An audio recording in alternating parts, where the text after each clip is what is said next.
This week, a Labor MP has called for councils to pull down British flags because, well, British flags make migrants feel uneasy. I'm proud of my country too, and I'm proud of our flag.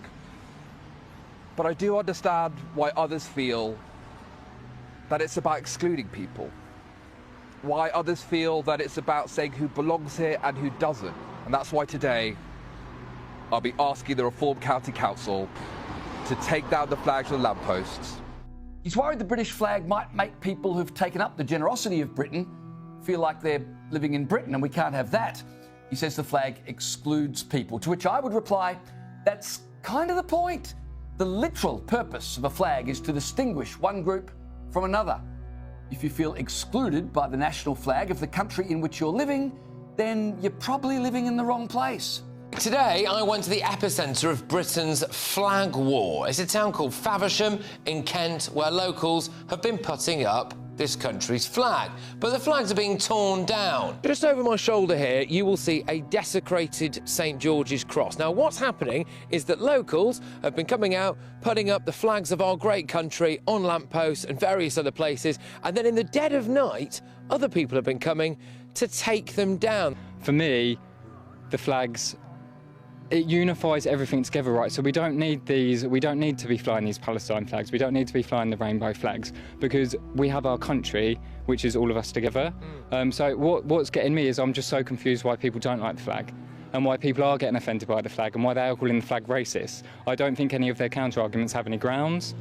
So I'm just concerned to the ideologies that are bringing the flags down. I mean, I've got a flag flying from my house, and they had, the audacity to go and stick a sticker on my back fence that basically states that we all bleed the same. And you'll be able to see that later on, that where I ripped the sticker off from and where my flag is. But that's, to me, that's a threat. We've got to get Great Britain back to being Great Britain again. I mean, our grandparents, most of us here, would have probably fought in the war for this country, and it's as though now, well, they fought to keep the borders safe, and now the borders ain't safe no more. They're just letting anybody come in.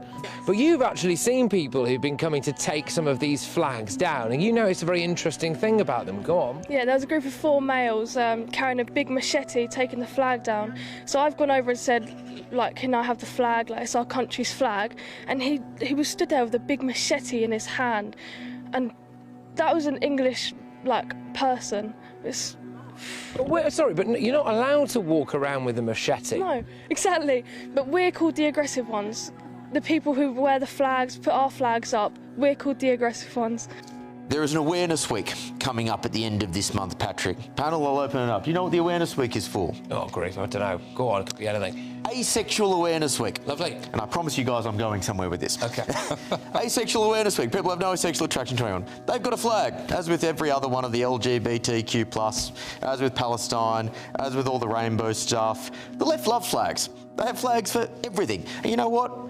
I don't see people on the right tearing down flags. I don't see people going down Regent Street tearing down the rainbow flags. The thing that really annoys me about this is the moral arrogance to say, I know why you're putting that flag up, because you must be far right. I know your intention, you must be far right. Forget for a second that it is just disgusting to disrespect a flag that soldiers have fought and died for. It is the arrogance to say, I know what better than you. I have a moral position that's superior to you, and as a result of that, I'm going to tear this flag down and put my position above yours. That's the thing that really, really annoys me. I love the British flag. I'm, very happy to have it up, same as Keir Starmer. Let's have the flag, let's fly the flag. I'm proud of this country. This is a great country. We've probably all well, I would say visited countries that maybe aren't so great, but we've got a great country here. However, I also remember the 90s on the Isle of Dogs, where we had the BNP. And I remember skinheads walking up and down the streets, and I remember the misuse of the flag and them trying to take the flag for what they were about. And now that is one extreme over there. You've got another extreme of people saying, oh, they should all come down. And I think I think as a country, we're not actually an extremist country, and what I want to be really careful of is that we celebrate the flag, very important, but it doesn't it's not used as a tool of intimidation. Well, to Susie's point, when she goes about the BNP, the flag, I get angry about that because no one owns the flag. The flag 100%. Is the flag of this nation, and so just because a few mindless morons might try and somehow hijack it for their own agenda, doesn't mean that it should be represented by everyone else. The only other thing I would say on this is it still comes back to this misguided belief that all cultures are somehow equal. Like, we now have the data to say that that sexual assault crimes are disproportionately represented by people coming from third world countries. Even if you don't believe that data, surely we can all agree that if you come from a country which is a third world country which has different attitudes to women, you are more likely to bring those attitudes here. And surely that is common sense. That's one of the reasons why I think a lot of those locals might be thinking that they should have the flag up, because it's a reminder for the people, Susie, who've just arrived here and just been put in some of that accommodation, who might come from countries and cultures where it is more commonplace to have maybe different attitudes, especially towards women and girls, that you are actually in Britain now and we have certain laws, norms, and value. And as for those people putting up the Union flag and St George flag, those are the only flags that should be flying in this country. It's a unifying factor. I don't want to see lots of other flags flying all over the place, because ultimately this is Britain. Let's talk about the flags. Why is it now a borderline criminal offence to have the Union Jack or the flag of St George? Let's speak to brilliant political commentator Esther Krakow. Esther, how are you? Hi, I'm very well, thank you. Why does the flag matter? Why is it important? It's just a piece of fabric. Well, it's a symbol of national identity. I find it quite surreal that this even has to be a conversation. I mean, this idea that we now are in flag wars because some flags are okay to wave over the council buildings, but others, I mean, as in the flag that unites this entire country, is seen as a tool of divisiveness and something that can cause controversies. It's actually quite amazing to me. You would literally never see this anywhere else in the world. Well, it's a metaphor for the fact that we're not allowed to love our country, are we? We're not allowed to love our history or be proud of our great history. And any celebration of our national identity is xenophobic or worse. I think it's even deeper than that, which is it's a fundamental attack on the soul of this country. I mean, if you're saying, it's one thing to shy away from or to not really be kind of gung-ho for the flag like the Americans are. It's another thing to say this is a sign of divisiveness, which is just beyond the pale. That really just means everything that you stand for as a country is unpalatable and unacceptable, and yet the people that are saying this are benefiting from the freedoms and the things that this country has to offer them, which is why they're here in the first place. It's quite incredible to me.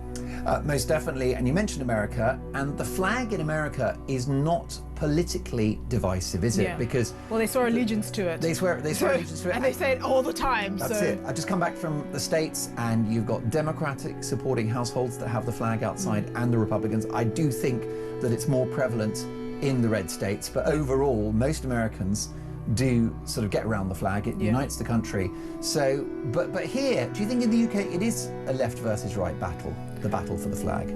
I think so, but I think it's even more sinister than that. We've seen this creep of sectarian politics coming into the sort of our national politics, and I think that's where it fundamentally stems from. There are people that can be politically enfranchised in this country that fundamentally hate this country, and they're making their voices known because they live in a system and a society that allows them that freedom. And I think it's quite uncomfortable for the average person who may not wave St. George's cross, but is proud to be British and is proud to be English, and it's quite an affront to their own reality. How do you come to terms with the fact that you're basically living side by side with people that hate everything that your country stands for?